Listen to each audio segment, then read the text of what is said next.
මැති සභයේ නෙත ගිය තැන්.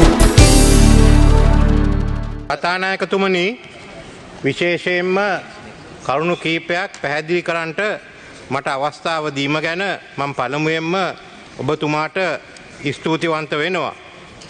විශේෂයෙන්ම මේ කරුණු ගණනාවක් මතු කරලා තිබුණ මාධ්‍යයේත් වෙනස් ස්ථානවලත් මේ ආර්ථික ප්‍රශ්නයත් මූල්‍ය ප්‍රශ්නයත් IMF කිවිසුම ගැන ඉතින් මම පළමුවෙන්ම ඒ ගැන ඒ කරුණු සඳහන් කළා. ඒ කරුණු සියල්ලම ඒ අනුව විස්තර කරලා දෙන්න. ගරු කතානායකතුමනි, 2022 ජූලි මාසයේ අපිට තිබුණ කෝලහල, ගිනි තැබීම්, රජයේ බංකොලොත් වීම, ඒ නිසා ලංකාව කෙරෙහි ඇති විශ්වාසය සම්පූර්ණයෙන්ම නැති වුණා. ඒක කඩලා වැටුණා. දැන් මාස 8කට පසුව අපේ ආර්ථිකය ආපහු හැරවීමෙන් ලංකාවට තියෙන සාර්ථක කතාවක්. අද කියන්නේ the comeback story, Sri Lanka comeback story කියලා. අහිමි වූ ශ්‍රී ලංකාව පුනරුදේ මාවතට අවතීර්ණ වී යලි බිහි වෙමින් සිටී. දැන් ඒක ඉදිරියට ගෙනියන්න මේ මුළු රටේම සහයෝගය ලබා දෙන්න කියලා අපි මෙතන සඳහන් කරන්නට කැමතියි. ඒ කාලේ තත්ත්වය ගැන මම ආපහු කෙටියෙන් කියන්නම්. හැම එක්කෙනාටම මතක් කරන්න. විශේෂයෙන්ම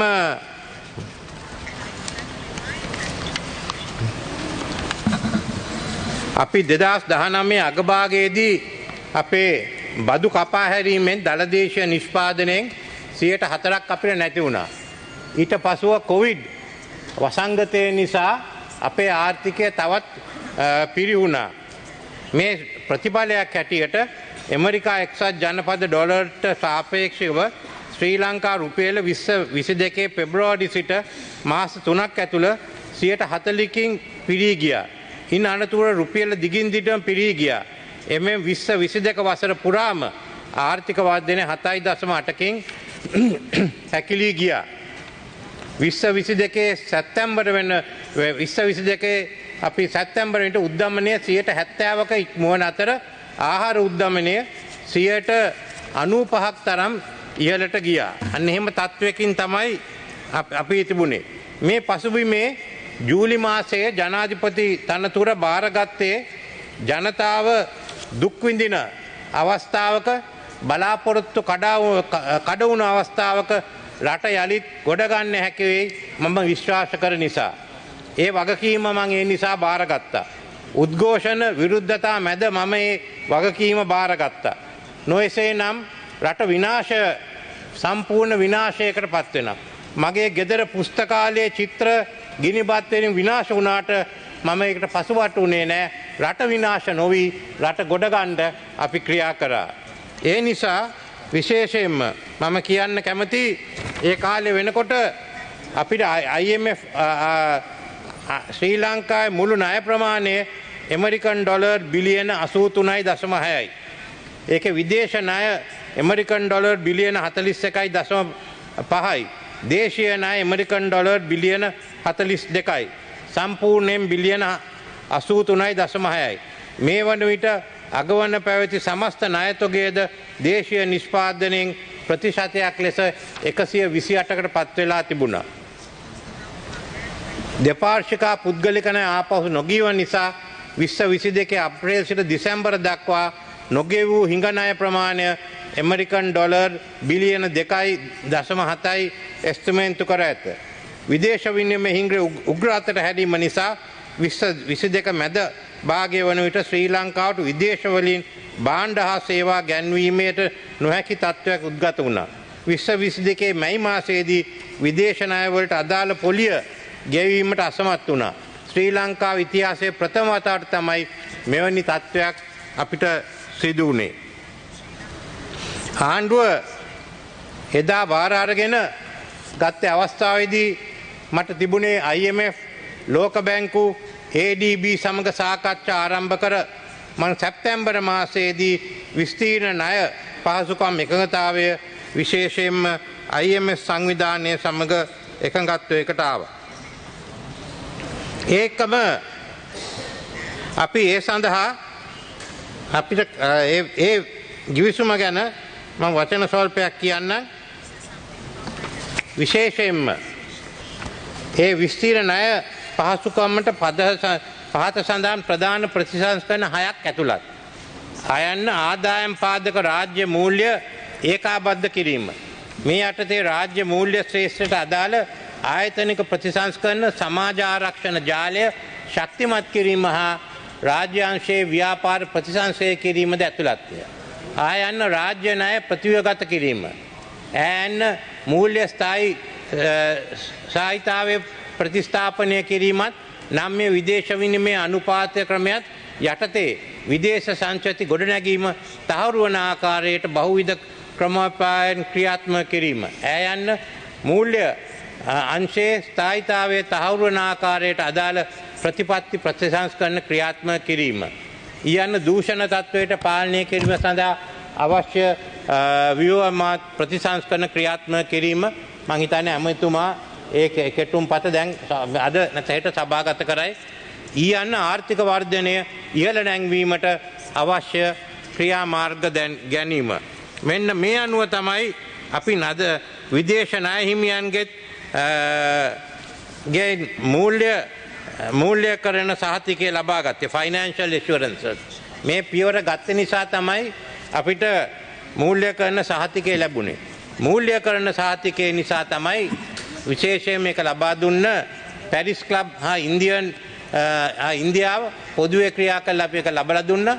ඉන්දියාව ඉස්සෙල්ලා මේ ප්‍රකාශ කරේ. ඒකට ස්තුති වෙනවා. චීනය වෙනම ක්‍රියා කරන්නට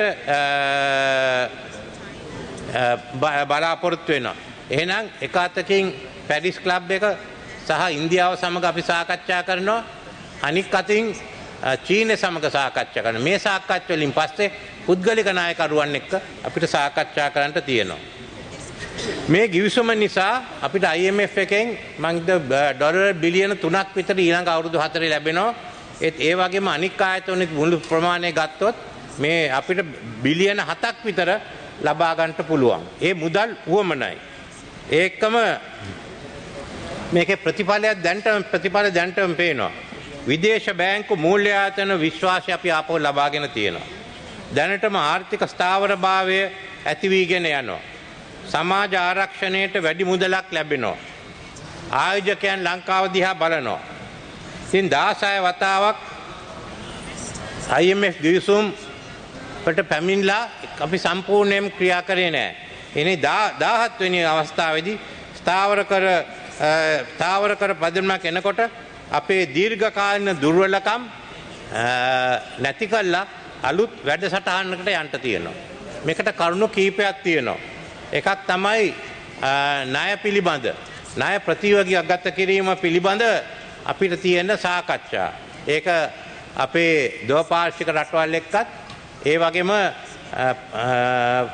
පුද්ගලික ණයකරුවන් සමග සාකච්ඡා කරනවා. අපිට උවමනයි මේ ණය ප්‍රතිව්‍යුහගත කරන්න. If we don't restructure the debt, we won't have the liquidity, either in dollars or in rupees for the government to go ahead.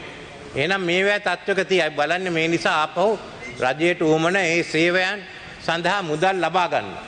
ඒ නිසා පළමුවෙන්ම අපිට තියෙන්නේ විදේශ ණයකරුවන් සමග සාකච්ඡා කරන්න. විදේශ ණයකරුවන් එක්ක දැන් සාකච්ඡා ආරම්භ කරන්න බලාපොරොත්තු වෙන්නේ. ඒ වගේ මේ අවස්ථාවේදී එයා කියලා තියෙන්නේ අපිට දේශීය ණය ප්‍රතිව්‍යුහගත කිරීම පිළිබඳත් ඒ ගැන සාකච්ඡා කරන්න කියලා. දැන්ට අන්තිම තීරණ අරගෙන නැහැ. ඒකයි අපේ රාජ්‍ය ඇමතුමත් මහ බැංකුවේ අධිපතිතුමත් කිව්වේ දැන්ට අපි තීරණ අරගෙන නැහැ. ඒත් මේ ගැන සාකච්ඡා කරනකොට අපි තීරණ ගන්න ඕනේ. අපි කොන්දේසි දාලා සාකච්ඡාවට යන්න බෑ. එහෙනම් ඒ අය කොන්දේසි දාලා අපි එක්ක සාකච්ඡාවට. ඊට වඩා අපිට වාසි මේ කොන්දේසි නැතුව සාකච්ඡාවලට යන්න. ඒ නිසා විශේෂයෙන්ම මේක කරද්දී අපිට තියෙනවා හැම අංශයක් දිහාම බලන්න. ඒත් කාටියක් හානියක් වෙන්නේ නැහැ. කාටවත් මෙතනින් හානියක් වෙන්නේ නැහැ. සමහර බැංකු කියනවා මේකට මූණ දෙන්න බෑ කියලා. මම කියන්නේ එහෙනම් Taman බාර අරගෙන මේ ආර්ථිකය ගෙනියන්න කියලා. එක එක අය තුවක්කුවක් දාලා ඔලුවට කියන්න බෑ මේක කරොත් මේක කඩායට එනවා. විශේෂයෙන්ම කොටස් වෙළඳ පොලේ කියනවා කොටස් වෙළඳ පොල කඩාවැටෙනවා කියලා. කඩාවැටුනොත් මම ඒක වහන්න. එච්චරයි තියෙන්නේ. මේක වලට ඇවිල්ලා දැන් කියන්න බෑ මේක හැදලා එනකොට මේ කොන්දේසි ඒ කොන්දේසි ඒව බෑ. අපි මෙතන තීරණය කළා පාර්ලිමේන්තුවට තීරණය කළා අපි කියන්නම් මොකද්ද කරන්න ඕන කියලා. මේකේ තිබෙනවා මේ ප්‍රශ්නයක් මම දැක්ක අද අහලා තියෙනවා අර්ථසාහිත්‍ය අරමුදල ගැන. මම කියන්න කැමතියි සමාජිකයන්ට අපි හානියක් කරන්න ඉඩ දෙන්නේ නැහැනේ. අපිනේ ආරම්භ කරේ. ඉතින් මේ පිළිබඳව ඊවඟට දරුයතාවයෙන් පෙළෙනුවට දැම්මම අපි වැඩ කටයුතු කරගෙන යනවා. ලෝක බැංකුව දැන් මුදල් දීලා තියෙනවා. ලෝක බැංකුව කියන්නේ විශේෂයෙන්ම මේ අය ගැන බලන්න ඕනේ. දිය යුත්තන්ට දෙන්න. ඒත් සුදුසුකම් නැති අය ඉවත් කරන්න. අන්න ඒක අපි කරන්න ඕන. අපි හැම එක්කෙනා මේක පිළිගන්න. අපි අලුත් ආරක්ෂක ජාලාවක් අපි ඇති කරන්න ඕන. ඒකයි අපි බලාගෙන කරන්න ඉන්නේ. විශේෂයෙන්ම අපිට උවමනායි මේ අවස්ථාවේදී මූල්‍ය ස්ථාවර භාවයක් ඇති කරන්න. ඒ වගේම අඩු ආදායම් ලාභීන් ආරක්ෂා කරන්න. Protect the vulnerable and have financial stability. ඒ නිසා අපි දැන් මේ සාකච්ඡා පටන් ගන්න තියෙන්නේ. ඒ පටන් ගන්නේ අර පැරිස් ක්ලබ් ඉන්දියාව එක්ක ඒකාබද්ධව සාකච්ඡාව එක වේදිකාවක කියන්නේ වන් ප්ලැට්ෆෝම් චීන එක්ක වෙනම කරන්ට යන්නේ. ඒ පිළිබඳව ගත යුතු පියවරත් මම මෙතන කියන්න කැමතියි. මොකද මේ ගැන හංගන්න උවමනා නැහැ. අපිට පියවර ගණනාවක් අරගන්න තිබෙනවා. Let me read it out in English.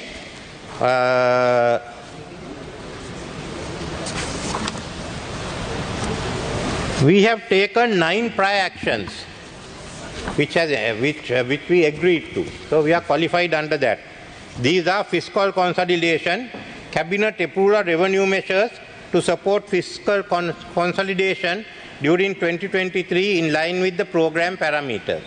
Parliament approved for a revised 2022 budget that is in line with the program parameters.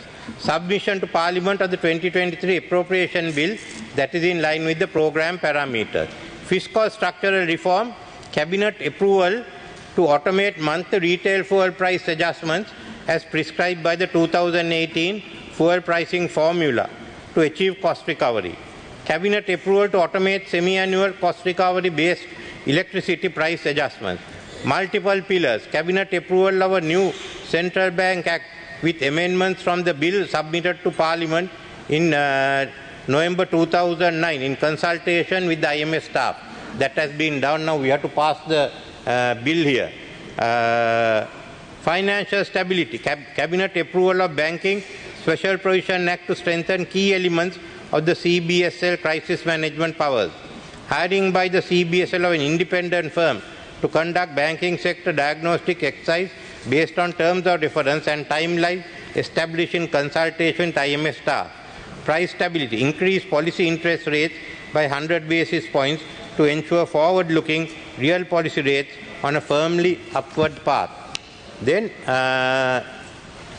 the next item is I want to inform the House of the proposed quantitative performance criteria and the indicative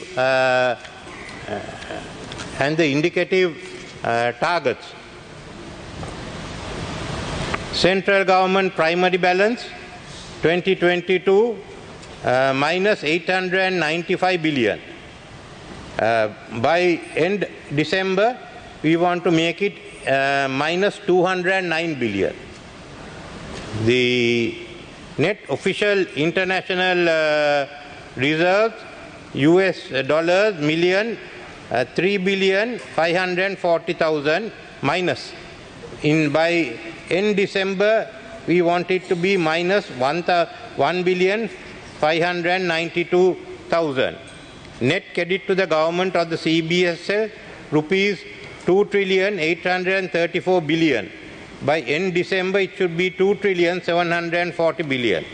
The stock of expenditure areas of the central government 2022 60 billion, it will be 30 billion. Central government tax revenue flow 2022 it was 1,751,000. End March was 650 billion, but I must say we have fallen short in some areas like customs because actually the imports have been reduced. But on the other hand, in some of the tax areas, direct taxation, we have increased it. The tax revenue, finally the target for the end of the year is 2.9 billion. Social spending by central government 142 billion 2022, 187 billion by end of 2023. The treasury guarantee ceilings was 1.159 trillion last year. It will go up to 1 trillion 700 billion. Then I would like to tell you the structural benchmarks required for macroeconomic adjustment. Parliamentary approval for a new Central Bank Act, which will table in Parliament next month. Completion of assets quality review component of bank diagnostic exercise for the 2 largest state-owned banks and the 3 largest private sector banks. 3 parliamentary approval of the welfare benefit payment scheme and the application of new eligibility criteria to identify low-income families of receiving welfare benefit payments. End of May. Cabinet approval of a comprehensive strategy to restructure the balance sheet of CEB, CPC, Sri Lankan Airlines and the RDA in June. Cabinet approval for the full revision of the Banking Act in June. Enact new anti-competition legislation to harmonize it with United Nations Convention Against Corruption, pending comprehensive asset recovery provision. It's a new anti-corruption legislation in June. Cabinet approval of revenue measures to support fiscal consolidation during 2024 in July. Development by the CBSL of roadmap for addressing banking system capital and foreign exchange liquidity shortfalls and intervening in bank assessed to be non-viable in July. Completion of rollout of ITMIS, expanding its coverage to all 220 hens in September. Publication of report of an IMF-led governance diagnostic technical assistance mission to assess Sri Lanka's anti-corruption framework in September. Submission to Parliament for the first reading of the 2024 appropriation bill in October. Determination by the Ministry of Finance of the size, timing, instruments and terms and conditions for potential government recapitalization of viable banks which are unable to close capital shortfalls from private sources in October 2023. 13. Parliamentary approval of the 2024 appropriation bill and the spending allocations in line with program parameters in December 2023. Submission to Parliament of a new public finance management law that will authorize the budget formulation process, roles and responsibilities of relevant agencies and information and accountability requirements in December 2023. Improve the bulk supply transaction account to accurately measure the electricity subsidy and start using it to determine the cost recovery based electricity tariff and government transfer requirements in December 2024. Parliament approval of full revision of the Banking Act in December 2023. Set retail fuel prices to their cost recovery levels with monthly formula-based adjustments and compensate CPC for providing any fuel subsidies with on-budget transfers, continuous. Adjust the end-use electric traffic tariff schedule to its cost recovery with semi-annual formula-based adjustments on a forward-looking basis in January and July each year. Again, it is put down as continuous. Then the last one is achieving debt sustainability. Debt stock. Public debt should decline to below 95% of GDP by 2032. Post-program gross financing needs. Average annual gross financing needs of the central government during 2027 to 32 should remain below 13% of GDP compared to 34.6% of GDP in 2022. Post-program foreign exchange debt service, annual foreign exchange debt service of the central bank should remain below 4.5% of GDP in each year over 2027 to 32 compared to 9.4 in 2022. Program financing gaps, debt service reduction during 23 to 27 should be sufficient to close external financing gaps. Under staff's baseline scenario, US $17 billion in debt service reduction is required, including the arrears accumulated in 2022. So we are trying to get a 17 billion debt reduction on that side. Do we want it or not? Are we going in for debt restructuring? We can't manage without debt restructuring. That's what I want to make it clear to all the members. ඒත් අපිට ස්ථාවර භාවයක් පමණක් මදි. අපිට ඇත්ත වශයෙන්ම අපි බැලුවොත් මේ කාලෙදී 2019 නාමික දළදේශීය නිෂ්පාදනය එක්සත් ජනපද ඩොලර් බිලියන 89ක් පමණ විය. යලිත් 2019 පැවති ප්‍රමාණයට දළදේශීය නිෂ්පාදනය ළඟා වනුයේ 2028 දී.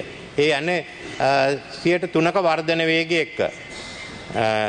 ඒ බැවින් ශ්‍රී ලංකාවට අවුරුදු 9ක ජාතික ආදායම අහිමි වෙන්න පුළුවන් අපි 3%ක වර්ධන වේගයේ සිටියොත්.